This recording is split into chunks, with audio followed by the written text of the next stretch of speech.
તો દ્વારકાના ખંભાળિયા ખાતે જિલ્લા ભાજપ કાર્યાલયનું ઉદ્ઘાટન CR પાટીલના હસ્તે કરવામાં આવ્યું। તો CR પાટીલ ખંભાળિયા ખાતે આવી પહોંચતા રાજપૂત સમાજ દ્વારા વિરોધ પ્રદર્શન કરવામાં આવ્યો હતો।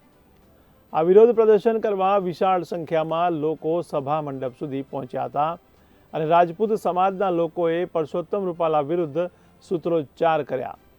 આ પરિસ્થિતિને લઈ જિલ્લા પોલીસ વડા તાત્કાલિક સભા મંડપમાં પહોંચ્યા હતા અને સ્થિતિ પર કાબૂ મેળવવા માટે જિલ્લા પોલીસની ટીમ કામે લાગી હતી। ત્યારે મોટી સંખ્યામાં રાજપૂત સમાજના લોકો સભા મંડપ સુધી પહોંચી જતા પોલીસ માટે પણ પરિસ્થિતિ પર કાબૂ મેળવવો મુશ્કેલ બની ગયો હતો। ત્યારે ભારે જહેમત બાદ જિલ્લા પોલીસ વડાના આદેશથી સભા મંડપમાંથી કાળા વાવટા લઈને પ્રવેશ કરી અને સૂત્રોચ્ચાર કરતા રાજપૂત સમાજના લોકોને બહાર ખસેડવામાં આવ્યા હતા। ત્યારે સ્થિતિને કાબૂમાં રાખવા LCB, SOG સહિતની ટીમોએ ચારે તરફ સભાના સ્થળને ઘેરી લઈ શાંતિપૂર્ણ માહોલ પૂર્વવત કરવા માટે પ્રયાસ હાથ ધર્યા હતા। શ્રી CR પાટીલ સાહેબ દ્વારા અમને સમય આપવામાં આવ્યો હતો અને જોગાનુજોગ સંયોગ એવો થયો દ્વારકાધીશ ભગવાનની કૃપાથી કે આજે જ એનું લોકાર્પણ પણ કરવામાં આવ્યું છે। ભારતીય જનતા પાર્ટીના પ્રદેશ અધ્યક્ષના હસ્તે જ્યારે કાર્યકર્તાનું જે ઘરનું સપનું આજે પૂરું થયું અને આજે એમના દ્વારા કાર્યકર્તાઓને અર્પણ કરવામાં આવ્યું।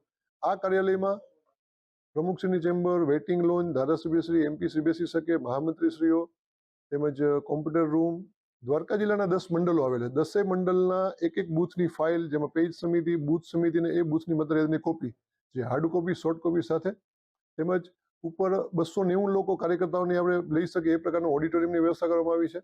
આપ જ્યાં અત્યારે આપણે બાઇટ લઈએ છીએ, જે ઇન્ટરવ્યૂ લઈએ છીએ આપણે, ત્યાં એક કોન્ફરન્સ રૂમ છે। અહીંયા 55 કાર્યકર્તાઓ સાથે બેસીને અહીંયા આધુનિક ટેકનોલોજીથી સજ્જ એક ટીવી છે, જેમાં આપણે હોમવર્ક પણ કરી શકીએ અને ચોકથી એને લેસન પણ કરી શકીએ। અહીંયા મન કી બાત, ઝૂમ એપ્લિકેશન, અલગ અલગ ટેકનોલોજી સભર અહીંયા સુવિધાઓ છે। આજે ભાજપના 45મા સ્થાપના દિવસે જામખંભાળિયા, દેવભૂમિ દ્વારકા જિલ્લાના જામખંભાળિયાના કમલમ ખાતે રાજપૂત સમાજે બહોળી સંખ્યામાં 500 થી 700 જણાની CR પાટીલ સાહેબની હાજરીમાં વિરોધ નોંધાવેલો છે। રાજપૂત સમાજની ખાલી એક જ માંગ છે, રૂપાલા સાહેબને હટાવો। કારણ કે રાજપૂત સમાજને નથી કોઈ સમાજ હારે વિરોધ, નથી પટેલ સમાજ હારે વિરોધ। હંમેશા રાજપૂત સમાજે ભાજપ સરકારનો સાથ દીધો છે અને ભાજપ સરકારને મદદરૂપ થયા છે।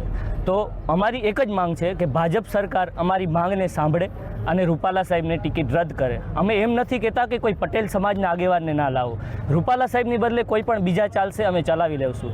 કારણ કે રાજપૂત સમાજ સ્વાભિમાનની વાતમાં સમાધાન નથી માંગતું।